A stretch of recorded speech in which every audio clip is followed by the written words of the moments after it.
Good morning from Panhandle Outdoors, America's only daily outdoor TV show. Your source for fishing, hunting, and information for folks who enjoy the great outdoors. Now sit back, relax. It's Panhandle Outdoors. Good morning, folks. Welcome to Panhandle Outdoors. I'm Winston Chester. I'm glad you're here this Friday morning, wrapping up a good week of our show, and we really appreciate the viewership. Right now, let's take a look at our weather brought to us by Gulf Coast Air Conditioning, Drew Pollard and the hard-working crew, taking care of our everyday comfort needs. Comfort today is going to be 81 high and all the way down to 63. So we got a big, about 20 degrees difference, and another beautiful day looks like. Water temperature at the end of the pier is still at 74 degrees. Take a look at our river readings. The Apalachicola at Bluntstown, it's reading a 2.4, and it's dropping out pretty fast for this weekend's fishing. And of course, at Choctaw at Carabelle, again, it's almost underground. It's at a 1.6 again, so it's really low again, and we've talked about it every day, but just be careful on the Choctawhatchee River. Our tide chart brought to us by Kent Forest Lawn. Good tides, we have good tides all month. Low tide this morning at 10:23. High tide tonight is coming in all day to about 11:46. And our wind be coming out of the east now pretty strong, 10 to 11.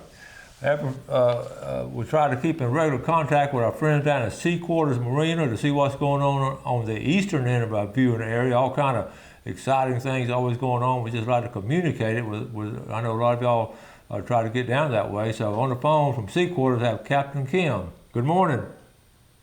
Good morning, Mr. Chester. Wish me a happy birthday. Whose birthday is it? Mine. It's my birthday. Oh, a happy birthday.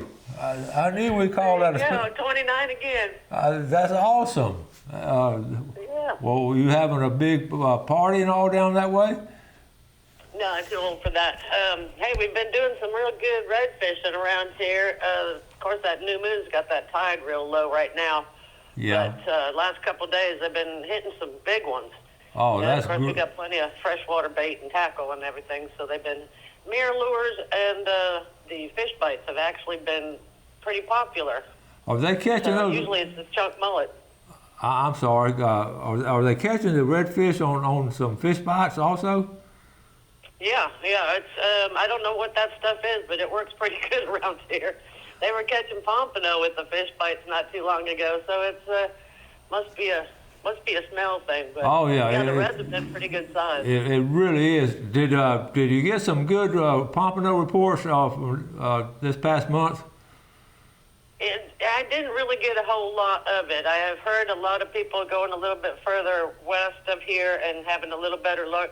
A few on the beach here in Carabelle, but I didn't get a whole lot of good reports. I mean, the weather's been kind of iffy this month, and they tried to get out there the last couple of weekends for the snapper, and that was tough. It was beat you up tough out there, so it did as well as could be expected. Did you have some good snapper catches? Really good, so. Was the snapper catch pretty strong? Yeah.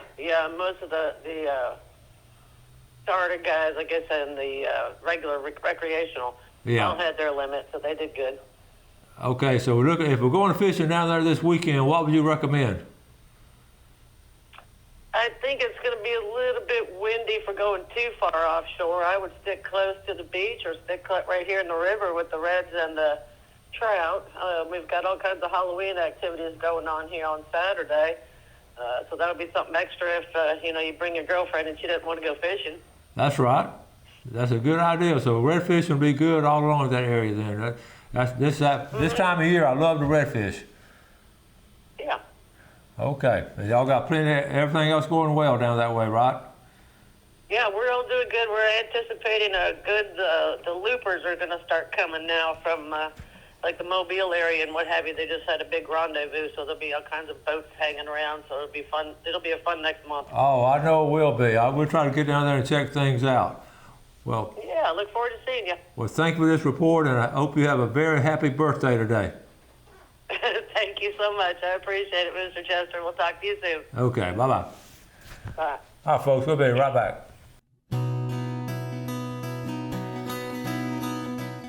Okay, welcome back. We got some pictures and all to show you. Remember, early part of the week, I was talking about washing your car, and especially have your truck. It's just outdoorsmen should always wash your own truck.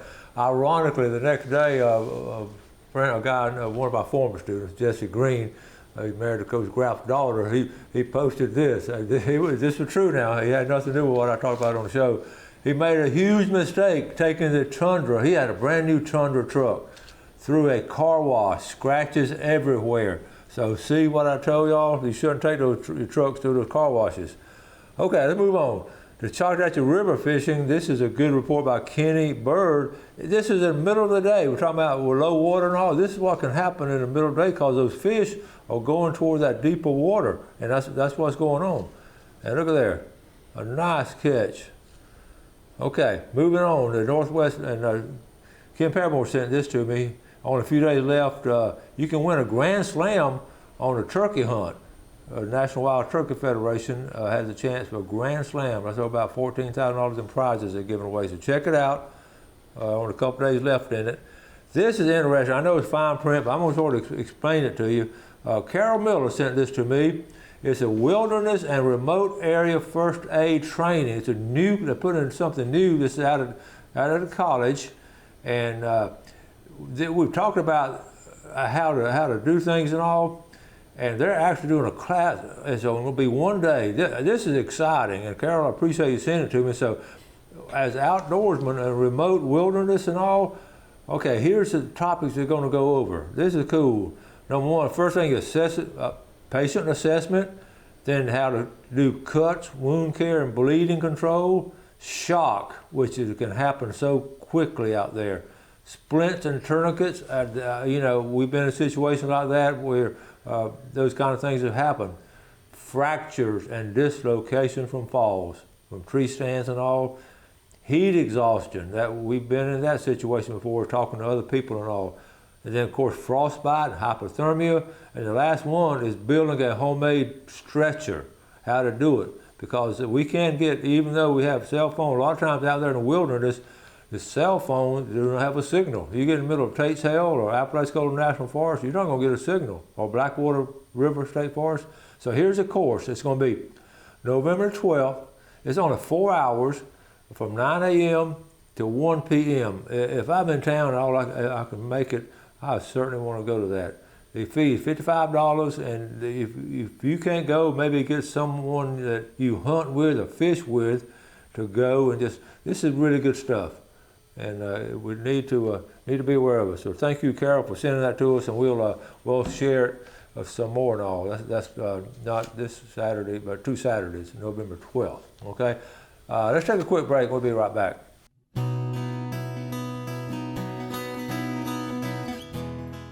Okay, welcome back. We'll take a look at this little 20-second video. Remember last weekend I told you Bill and Bill, the Bill and Bill show, part of Panhandle Outdoors team, they were down at the houseboat at Howard's Creek, and they were catfishing and setting out trot lines and spent a little bit of time down there. And Cody Shields came down to fish a day with his dad, Bill. So he's on the boat and he got the video going, and he showed a little bit, and what he did, guess what my dad caught? And then it had nobody. Then the next day he showed, and it was really funny having people guessing what he caught. But keep in mind, this is right below Howard's Creek, and you're not going to believe what he caught here. So here we go. We're going to show it. Okay, here it is right here. There's Bill and Cody's, and there's Bill Allen in the background on his boat. And Bill said, "You're not going to believe what I got on. Check this out. Look at there, folks. Up the river at Howard Creek, a stingray. Check it out."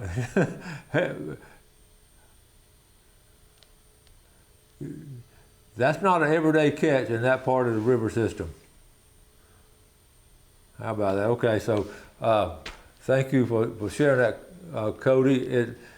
You stop and think about, we talk about, Bill and I were talking about it the other day, and we were talking about the different, you can, the sheephead fish not too far, but you got to go down a little bit further to sheephead fish there. And on occasion, the flounder get up there. We're talking about a flounder being caught all the way up there, way on past Bluntstown.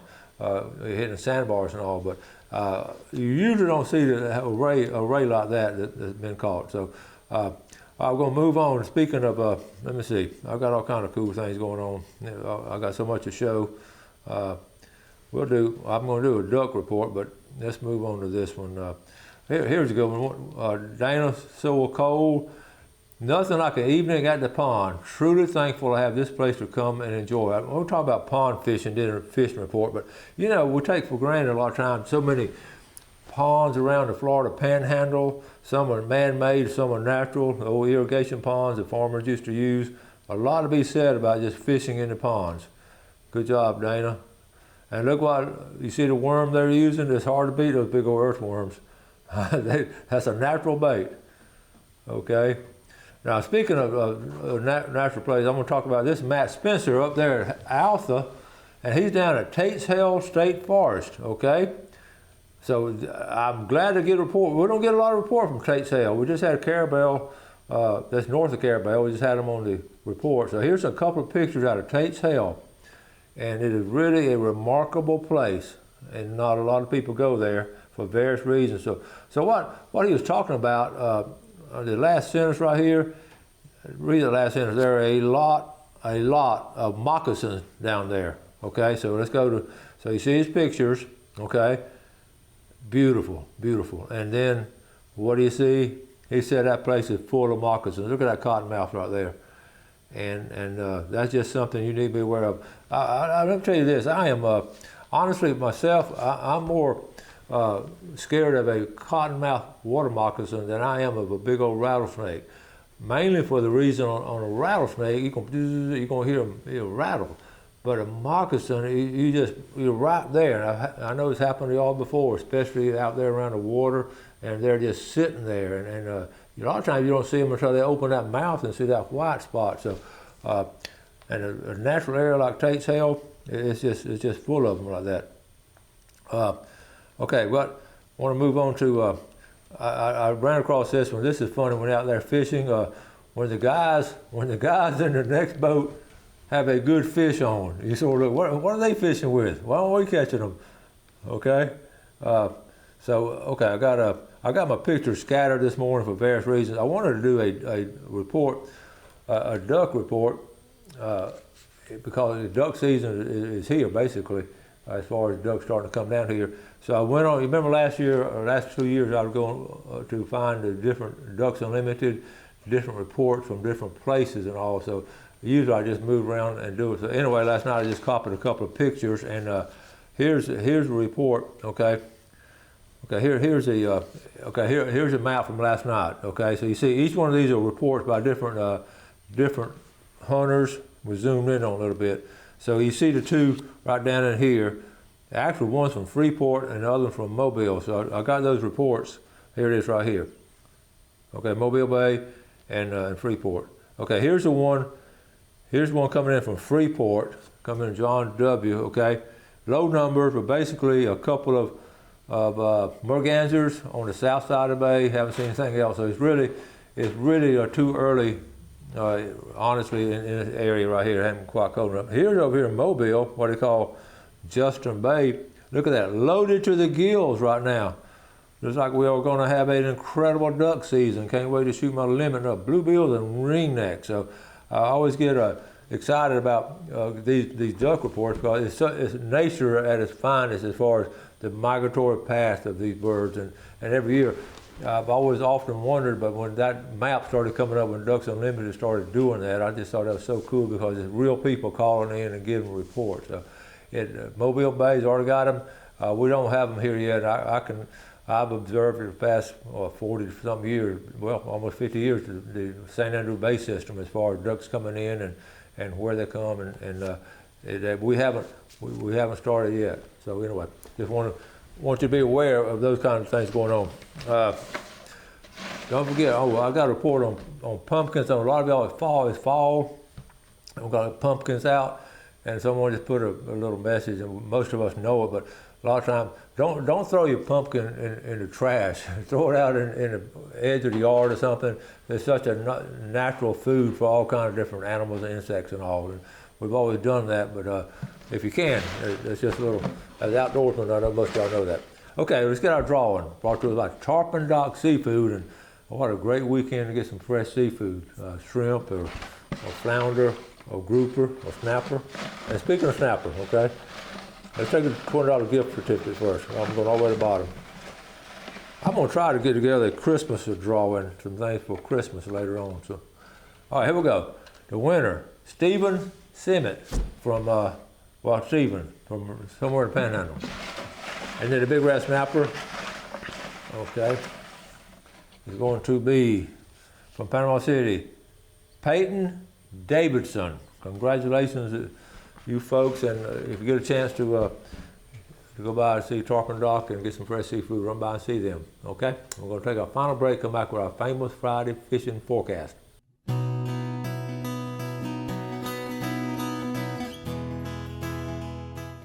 Welcome back, and let's take a look at our famous Friday fishing forecast for all kind of good situations going on. The first thing I want to talk about, I got it right here spelled out, mullet. I got it in capital letters.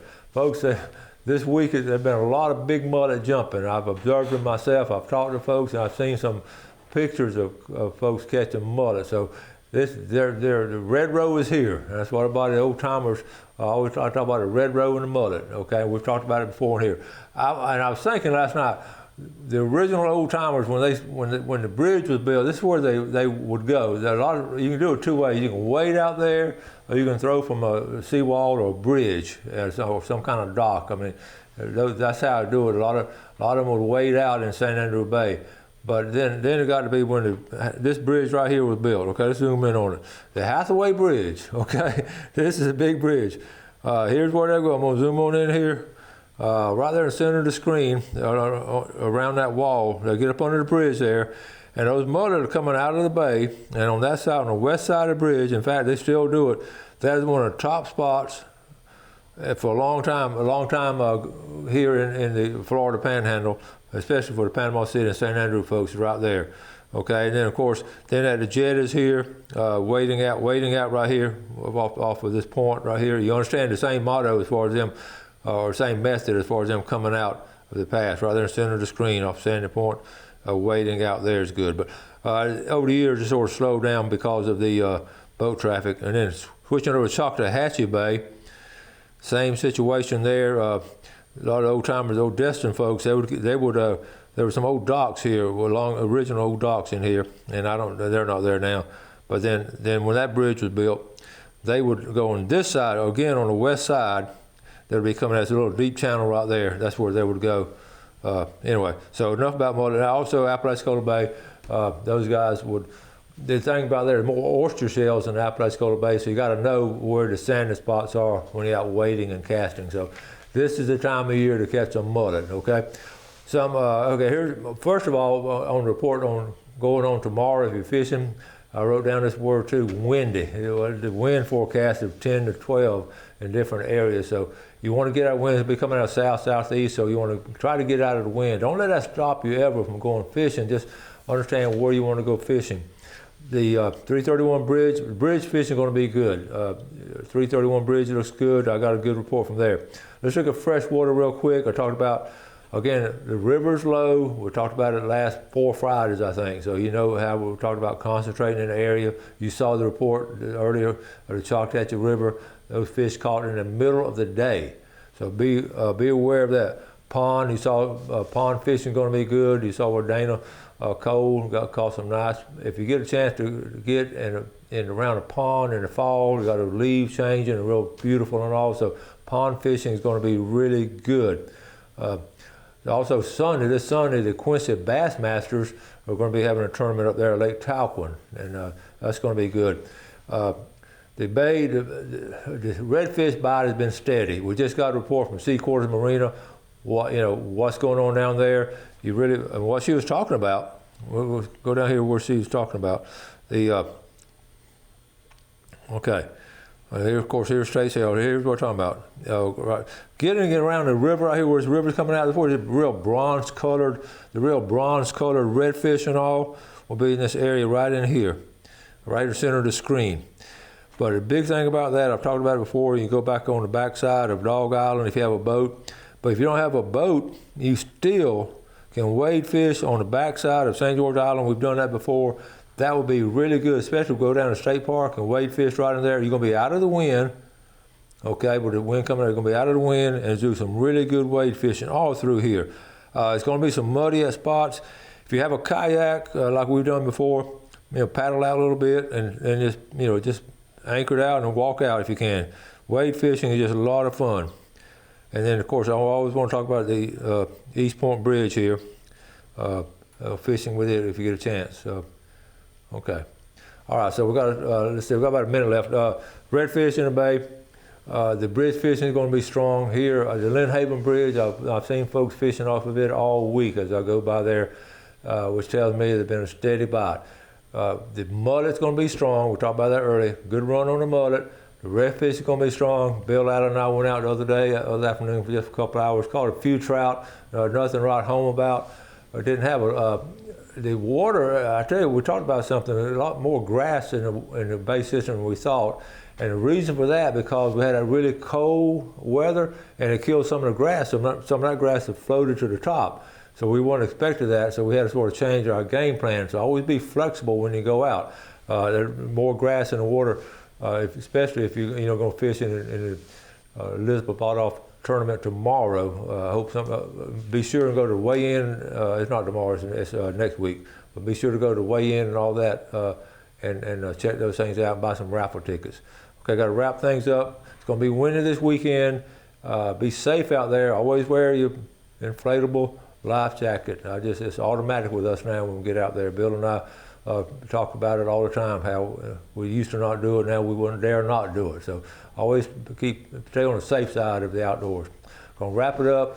Got a good week. Got a good week next week. Jeff Bottoff will be here talking about the tournament coming up next weekend, and we'll have all kind of also Travis Bassford is coming. So you have a great weekend. Do something good today for your fellow man.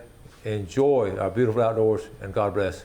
Thanks for watching America's only daily outdoor TV show, Panhandle Outdoors with Winston Chester, featuring hunting, fishing, and other activities and information to help you enjoy the great outdoors. Join us next time for Panhandle Outdoors.